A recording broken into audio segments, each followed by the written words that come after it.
8:36 here on your hometown news station, AM 1300 KGLO, KGLOAM.com, streaming live on our KGLO News Facebook page. Sybil Soukup has arrived in the building after, traversing all of Mason City's great construction zones, or... Man, no matter which route you go, You got something. You got something, yeah. So we're on 4th of July week. I know we talked a little bit about pets and fireworks last week. Probably should, just in case somebody didn't listen in last week, probably revisit a little bit of that conversation. And now's the time to get pets ready, not when we get to the Friday or Saturday. Right. Yeah. So we talked a little bit about how, there's some pets, like I have a kitty who, gosh, I could be setting up fireworks in my front yard, which I would not, but he would just sleep right through it. He doesn't care. But now I have a neighbor's dog that will go into a frenzied, manic, crazed state because he's freaked out about it. So you want to prepare for those things. And so, for myself, for my other cat who doesn't like fireworks, I make sure and pull all of my shades, at night. And even now, like in Clear Lake, there's not so much going off. But on the big display night of fireworks on the 4th, I'll pull all the shades, I'll darken the room, and because I'm gone watching the fireworks, I'll turn on some background noises. I'll make sure they have plenty of fresh water and they've had a full dinner and just kind of set an ideal scene for them. Now, if you have a dog or a cat, though, that is extremely anxious and is very nervous about the fireworks, you could talk to your vet about doing a medication that will help calm them a little bit. Do not self-medicate your pets without a veterinarian's direction. You never know what can happen, and you certainly don't want to have an emergency on a holiday weekend. So there are a lot of options you can do to make sure that your pet remains calm and comfortable. If I had an anxious pet, especially, and I had a finished basement, maybe I would put them in my basement during the fireworks times. Just, again, keep them calm and peaceful. Things I would not do. that list is longer. Right. Do not leave your pet outside. Like if you have a dog that, likes to hang out in the backyard during the evenings. I know in Mason City, there's a lot of evenings where there's a lot of fireworks going off at night. I read about it on Facebook. And then during the fireworks. You read all those gunshots or fireworks posts, right? I should have said that. Or the sonic booms, the mystery booms. The mystery booms. We had those. That was something definitely a little different. I know. Anyway, I don't know if they ever figured that out. But, in the evening hours, I just would not leave my pet outside. I would bring them inside, especially unsupervised. I'd bring them inside during the fireworks display. Of course, bring them inside, especially if you're going to go away to the fireworks display. Don't put them like in your garage. I've had people do that before. We've seen dogs break out windows to escape. They hear a loud noise and they don't know where it's coming from. And so, some dogs have a fight or flight mentality. Oftentimes it's flight. Right. With loud noises. And so, you want to make sure they're safe. This is the biggest one. And I feel like I shouldn't have to say it, but every year I end up saying it. Please, please, please do not bring your dog to the fireworks display in your community. There's just a sea of people. There's loud noises, explosions, bright flashing lights, smells of explosions going off. Right. It's so distracting, and it's setting your dog up for a potentially bad situation. So just leave your pet at home. And you talked about the one situation last week where you were indirectly saw an experience that was not very pleasant. A dog got away from a young man and his wife or girlfriend out of fear, a young small pup and her small breed dog. And it ended up getting hit by a car, which... Gosh, what a horrible thing to happen on a celebratory weekend. You just don't want that kind of tragedy in your life. So leave your pets at home, please. Now, also, like being careful at your own home. I know a lot of kids might at home, there's all these tents all over town. So you might be having fireworks going off at your own home. And there are certain rules in each community about when that can happen and what nights it can happen. So pay attention to the law.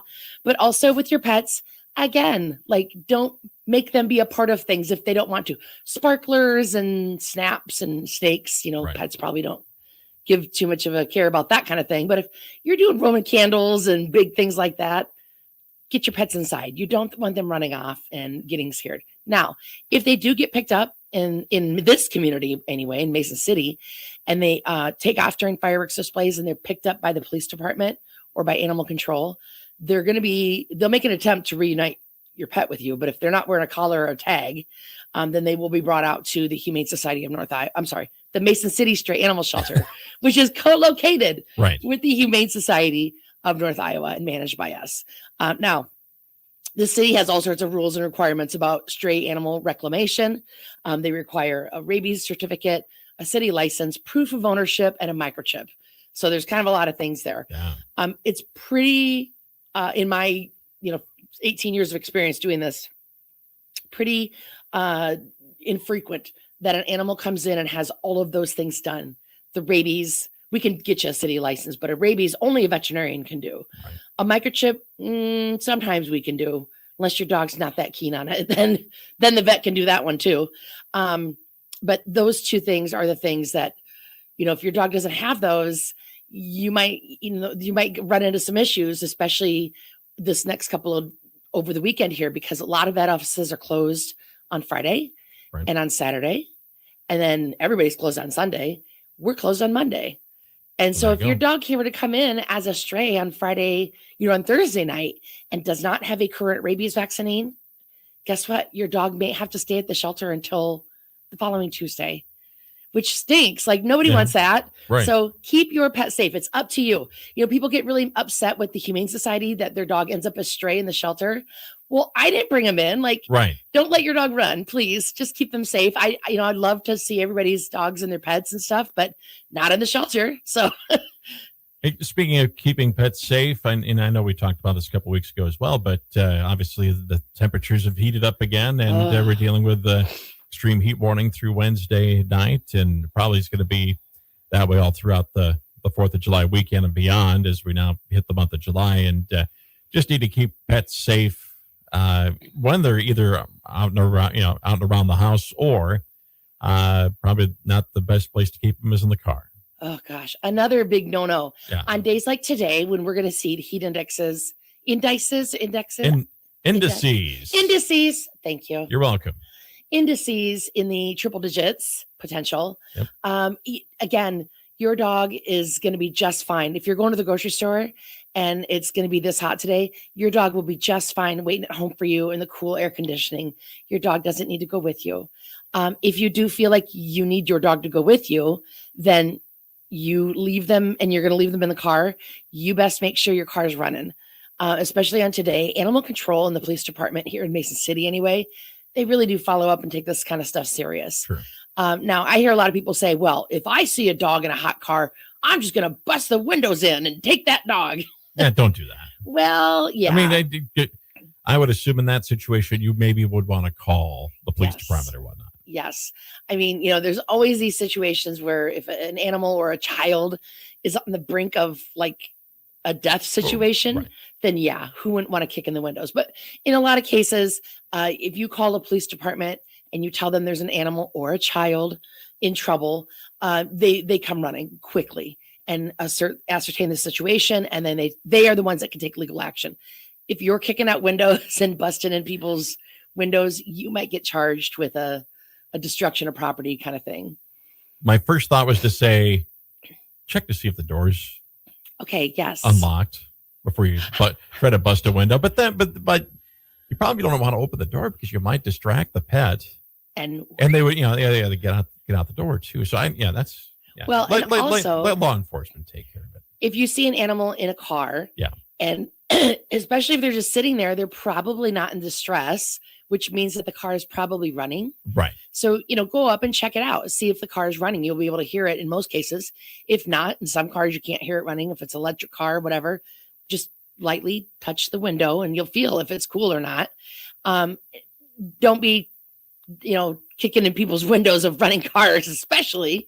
But yeah, when in doubt, though, call law enforcement. We want to make sure that keep our animals, our babies, our children, and our people safe, and we want to make sure everybody's kept safe. But in this community anyway, especially these big, there's people from out of town that come into town to go to Walmart, or they're going to some big shop and they're like, well, I'm only going to be 10 minutes. I just got to run in and run out.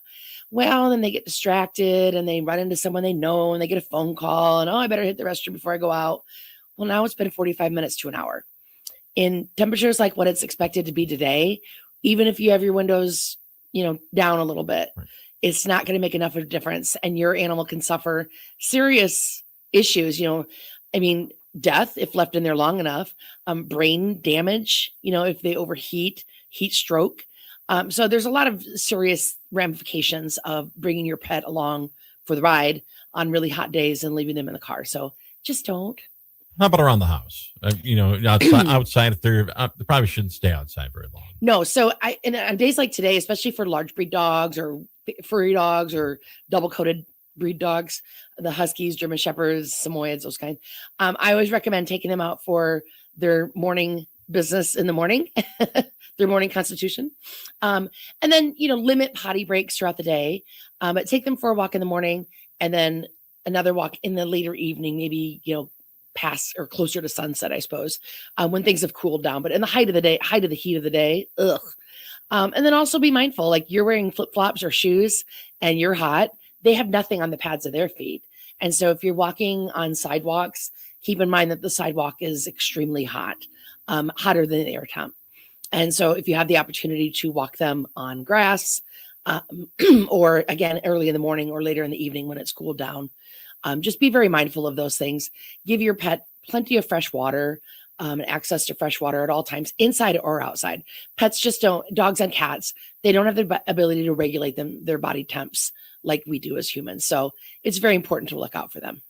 All right. We should talk about a pet or two of the week. I know I've given you I'm like a bad news bears over here with all these warning. But we should, people that, like I say, if they didn't hear a conversation for the last couple of weeks, people need to know that stuff. And once again, be reminded, don't take your dog to the fireworks. Oh, that story that you told last week and told again this week. That's just, I know it's heartbreaking. So it happened. I can't remember if it wasn't last year. It was maybe more than that a few years ago, but it has stayed with me and it has traumatized me, sure. As an animal lover. And I know that it traumatized the young kids that had their dog with them. Like they had no idea that was something that could have happened. Right. I'm sure. But I've even seen people that are like, well, my dog is deaf, so it doesn't matter. Well, but there's still lights. There's still flashing, blinking lights. There's still a lot of smells of the smoke of the fireworks have that certain smell, Yep.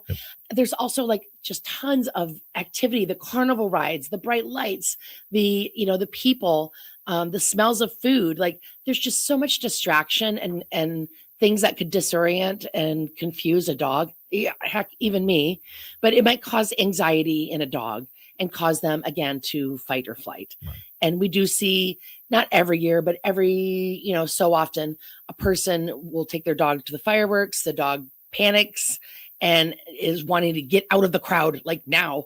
And then in the process, somebody gets bit.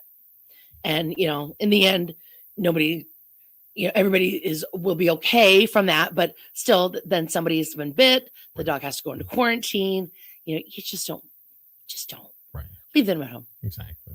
So yes, it's hot. Yes, but it's cool. Yeah. At the Humane Society.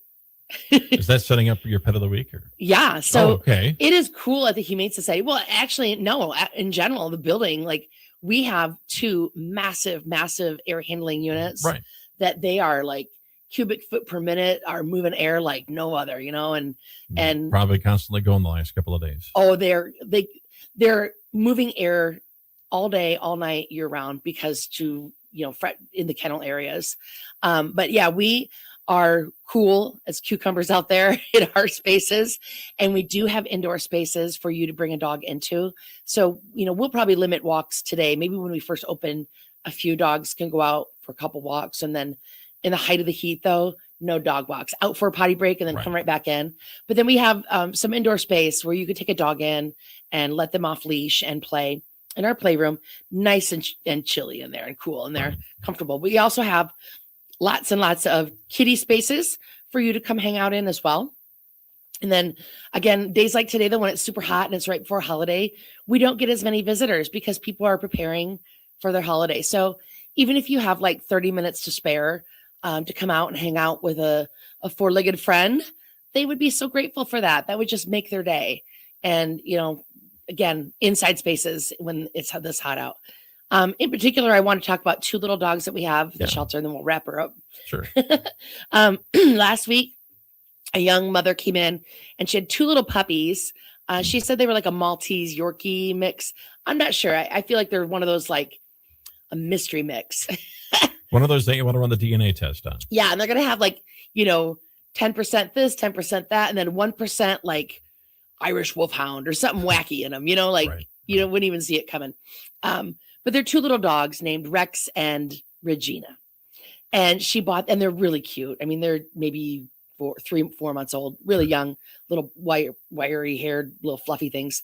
But anyway, she got them for her son, and he has some autism, and she thought this would be a good kind of therapeutic thing for him.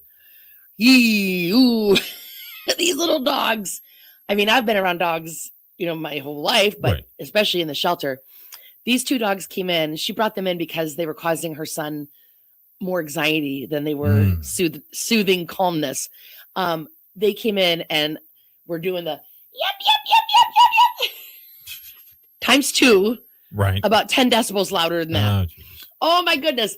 But they were excited. There was a lot of activity. They'd gone through a car ride.